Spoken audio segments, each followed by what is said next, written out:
I should have known something was wrong the night she didn't blink. The wind howled through the village, rattling the wooden shutters of my grandmother's hut. The air inside felt thick, heavy, almost suffocating. I sat across Ogechi, my best friend, my sister in everything but blood. We had been inseparable since childhood, laughing, crying, sharing secrets. But that night, something was different. She was staring at me, not in the way a friend does, but like a predator studying its prey. Her eyes, usually warm and full of mischief, were empty, unblinking. I shifted uncomfortably. Ogechi, are you okay? Silence. Then, the lantern between us flickered, its flames shrinking, as if the very air had been sucked out of the room. My breath itched. The darkness stretched its fingers across the hut, swallowing the corners of the room. A chill ran down my spine. My hands trembled as I reached for the lantern, desperate to brighten the room, to chase away the unnatural feeling creeping into my bones. Before I could touch it, Ogechi's hand shot out and gripped my wrist. Eyes. That was the only way to describe her touch.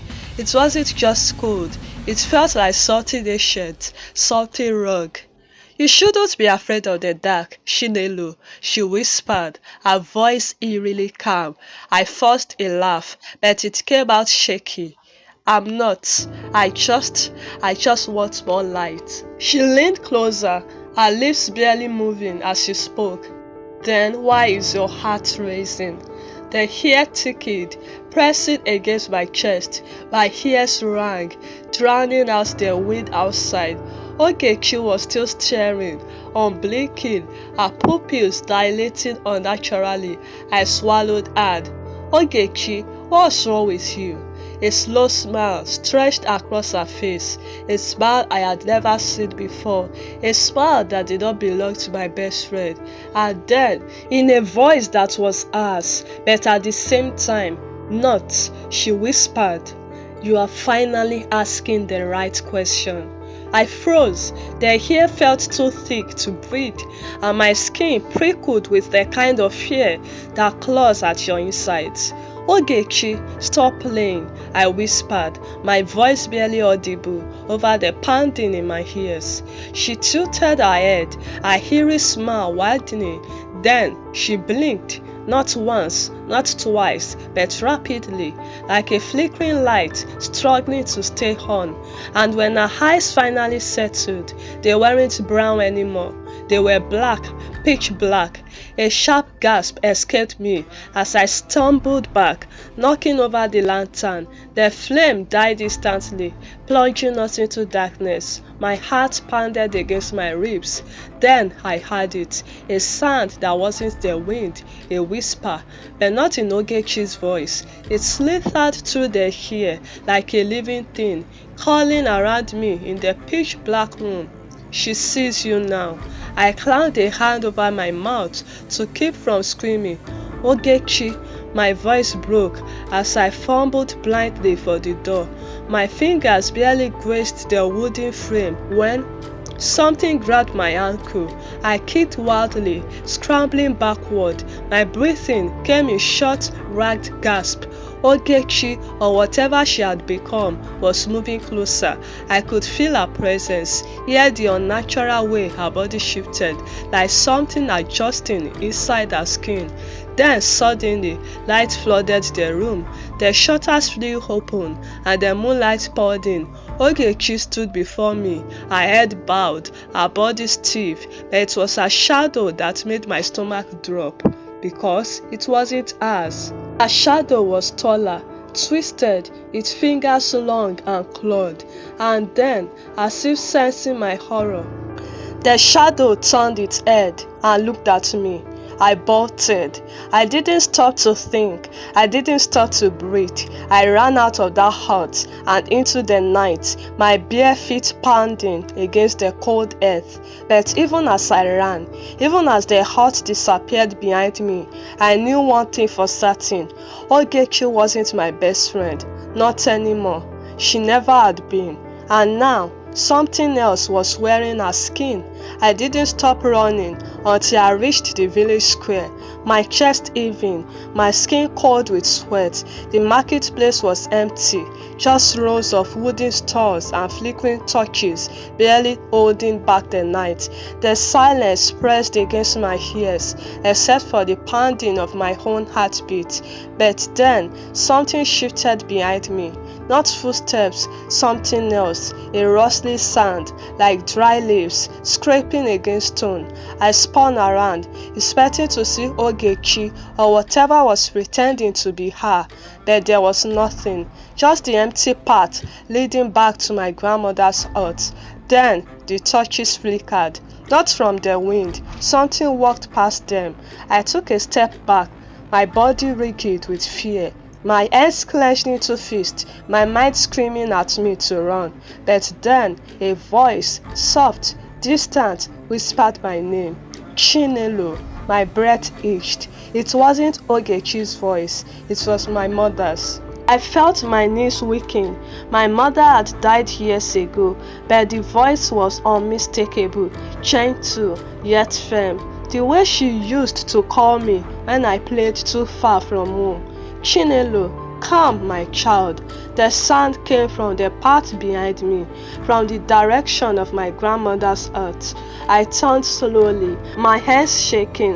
The torches flickered again, and for a split second, just a blink, I saw her, a shadowy figure standing at the end of the path, tall and unmoving. Her face was hidden in the dark, but I knew that stance, that posture. It looked like my mother. There's something inside me screamed that it wasn't. Then, just as suddenly as it appeared, it was gone. The torches steadied, the wind stilled, the night returned to silence. I stood frozen, unable to move. Was I losing my mind? Or was this all connected to Ogechi? Something was happening, something ancient, something that had been waiting in the dark, watching me all along. And I was about to find out what. My legs trembled as I took a cautious step forward. I had two choices: run to the safety of my grandmother's hut or follow the whisper of a mother I buried years ago. My God screamed at me to turn away, but my heart ached at the thought that maybe, just maybe, I had been wrong. Maybe my mother wasn't truly gone. So I followed the voice.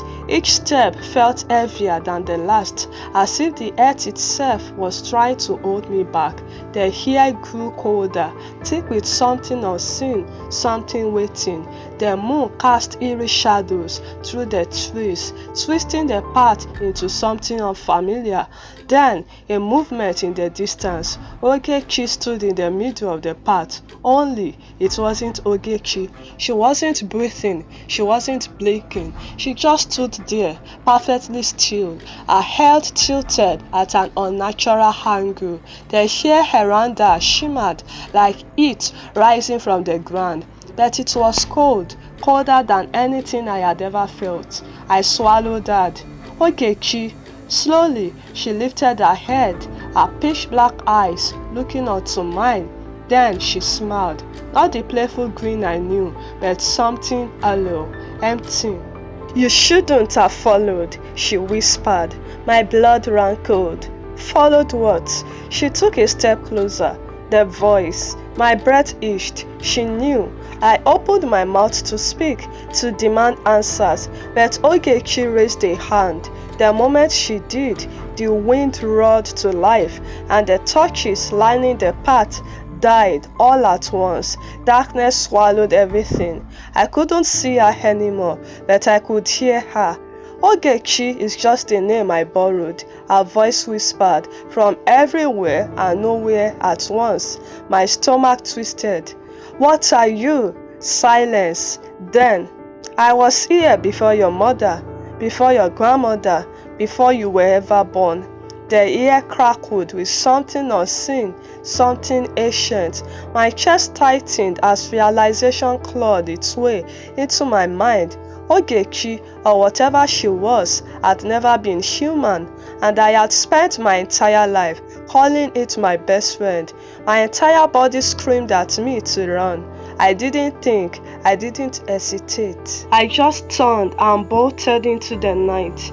The trees blurred past me as I sprinted, my bare feet slamming against the cold earth. The village wasn't far. If I could just make it back, if I could find my grandmother, she would know what to do. But behind me, I heard it. Not footsteps, not breathing, something moving fast. The air felt wrong, charged with something unnatural. The wind howled like a living thing, whispering my name in 1,000 voices at once. Chinelo, Chinelo, you can't run from me. I pushed harder, my lungs burning, my vision blurring with tears. My grandmother's hut was just ahead. I could see the dim light flickering through the cracks in the wooden walls. I was almost there. Then a shadow shot past me. I barely had time to react before my body slammed into something cold and solid. I hit the ground hard, gasping as pain shot through my limbs. Dazed, I looked up and Ogechi was standing over me. Only it wasn't Ogechi. Her figure shimmered like a reflection in disturbed water. Her eyes, those black endless eyes, bored into mine as she crashed down, tilting her head like she was studying me. I tried to scream, no sound came out. Why do you run, Chinelo? She whispered. I scrambled backward, my hands clawing at the dirt. Stay away from me, she sighed, almost disappointed. Then, in an instant, her face shifted, muffled, and suddenly it was my mother looking at me, my breath caught in my throat. Come, my child, she said, her voice the exact same as the whisper in the wind. It's time to go home. Tears welled in my eyes. For a single foolish second, my body wanted to believe, but deep down, I knew the truth. That wasn't my mother, and if I let it take me, I would never come back. Just as the thing wearing my mother's face reached for me, a loud piercing scream shattered the night. Not mine, something ancient, powerful, angry. The air rippled like the very fabric of the world was being torn apart. A violent gust of wind slammed into Ogechi, or whatever she was, and flung her backward. She shrieked, not in pain, but in fury, her voice distorting into something inhuman. I didn't dare move. My heart thundered as I whipped my head around, searching for the source of the scream. Then I saw her, my grandmother. She stood at the edge of the village, her fair frame wrapped in a red cloth I had never seen before. But it wasn't just her presence that made my stomach twist. It was the staff she held. It pulsed with a golden light, humming with an energy so strong it made the air vibrate. The ground beneath it cracked as if struggling to contain its power. Ogechi, my grandmother bellowed, her voice sharper than I had ever heard. You have gone too far. Ogechi, or the thing inside her, hissed like a cornered animal, her form flickering like a dying flame. She was mine to take, old woman. You know the agreement. My blood turned to ice. Agreement? My grandmother ignored me. She slammed the base of the staff into the ground, and instantly the shadows around Ogechi began to shrink, retreating like wounded creatures. You no longer walk freely among us, my grandmother declared. I revoke your right to this land. Ogechi screamed, her body convulsed, distorting in ways the human form was never meant to move. Dark tendrils of smoke poured from her skin, writhing as if something inside her was being ripped away. Chinelo, my grandmother commanded without turning to me. Close your eyes. I hesitated. Ogechi's black eyes met mine for the briefest second, and she smiled. Then she was gone, vanished as if she had never been there. The air settled. The night was silent once more, but I knew even before my grandmother turned to me, that nothing would ever be the same again. I swallowed hard, my body still trembling as I slowly pushed myself to my feet. The village was eerily silent. The wind had died. The torches, which had been snuffed out minutes ago, suddenly flickered back to life as if nothing had happened. But I knew something had. I turned to my grandmother, expecting her to say something, anything, but she simply clutched the staff tighter and gave me a long, unreadable look. Without a word, she turned and started walking back toward the hut. I hesitated. Grandmother, my voice sounded small, uncertain. What was that? What just happened? She didn't stop, didn't look back. Come inside, Shinelo. A shiver crawled up my spine. I wanted to press her, to demand answers, but my feet moved on their own, following her like a child, obeying an unspoken command. When we stepped inside the hut, the air was thick with the scent of burning herbs. My grandmother lit a small oil lamp, casting flickering shadows across the walls. She placed the staff against the far corner, then finally turned to face me. Her eyes, usually warm and kind, were dark with something I couldn't name. You must never speak of tonight, she said, her voice barely above a whisper. I blinked. But grandmother, never, Shinelo. Something about the way she said it made my mouth snap shut. My grandmother had always been gentle, but tonight there was an edge to her, a weight in her words that felt final. I glanced at the staff, at the strange red cloth still wrapped around her shoulders. My mind raced with questions. What had Ogechi mean by her agreement? What was my grandmother really capable of? And most importantly, what had I just been saved from? I swallowed my fear and did as she said. I said nothing. But deep inside me, something had changed. I knew now that my best friend had never been who she seemed, and worse, I had a feeling this wasn't over. That night, I barely slept. Even with my grandmother's warning, my mind wouldn't stop racing. I kept replaying everything. Ogechi's unnatural smile, the way she flickered like a mirage, the whispers in the wind. And then there was my grandmother, the staff, the agreement. I turned on my mat, staring at the thatched roof of the hut. The fire in the clay pot burned low, casting long shadows across the walls. Outside, the crickets sang the night peaceful once more, or so I thought. Then I heard it, faint tapping. At first, I thought it was the wind, but then it came again, a slow, deliberate tap, tap, tap against the wooden door. My stomach twisted. I sat up, my breath catching in my throat. My grandmother was already asleep, her breathing slow and steady. I turned toward the door, my skin prickling. The tapping stopped. Silence. Then a whisper. Chinelo. My blood ran cold. I knew that voice. It was Ogechi. I scrambled backward, clutching my blanket as if it could protect me. My heart pounded against my ribs. I wanted to call out to my grandmother, to wake her, but fear choked me. The whisper came again, closer this time. Let me in. I squeezed my eyes shut, shaking my head. This isn't real. This isn't real. A gust of wind rushed through the hut, making the fire flicker wildly. The shadows on the walls shifted, elongating, twisting, moving on their own. Then a hand pressed against the door, not knocking, pushing.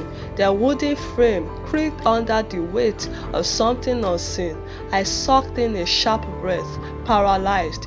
Then suddenly the wind stopped, the fire steadied, the night fell into a deep eerie silence. I waited, listening.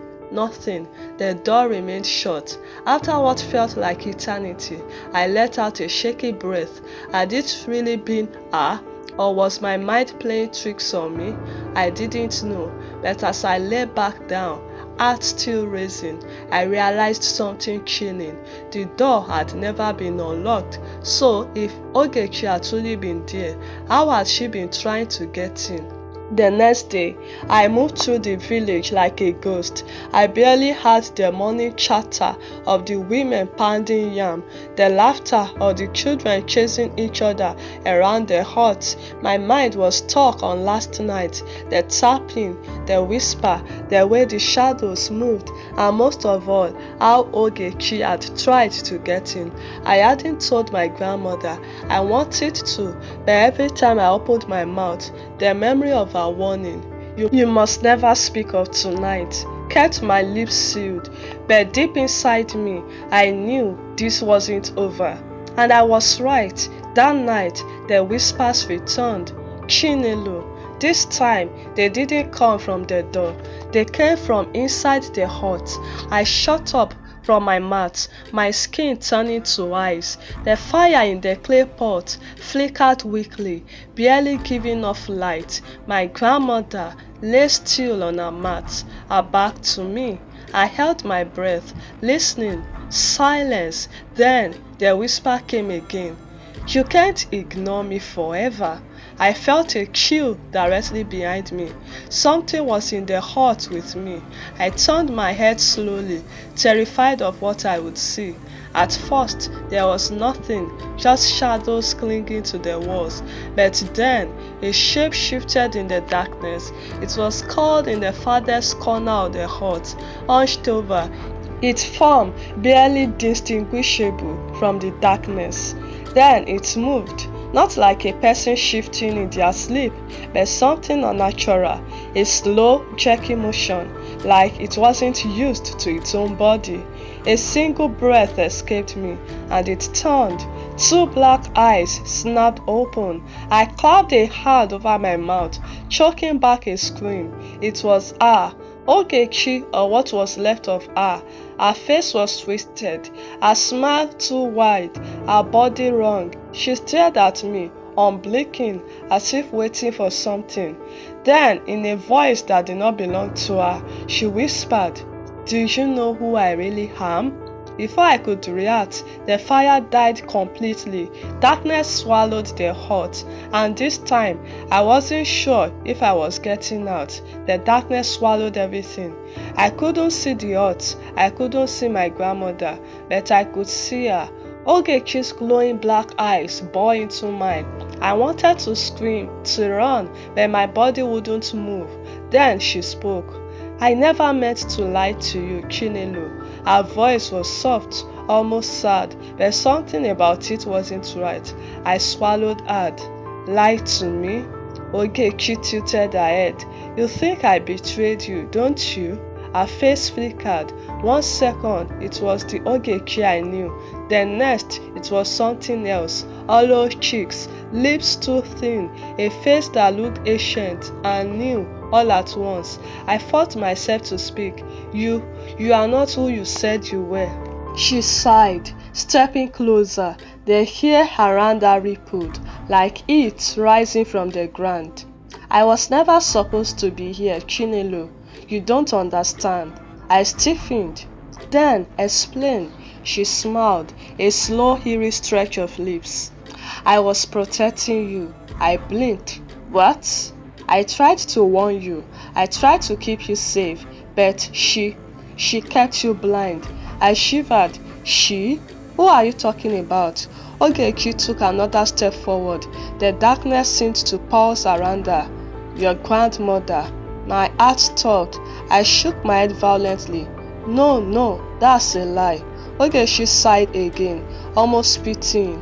"Is it?" She gestured toward the darkened hut. "Have you ever wondered why she never let you leave the village? Why she never let you speak to strangers? Why she keeps so many secrets?" A lump formed in my throat.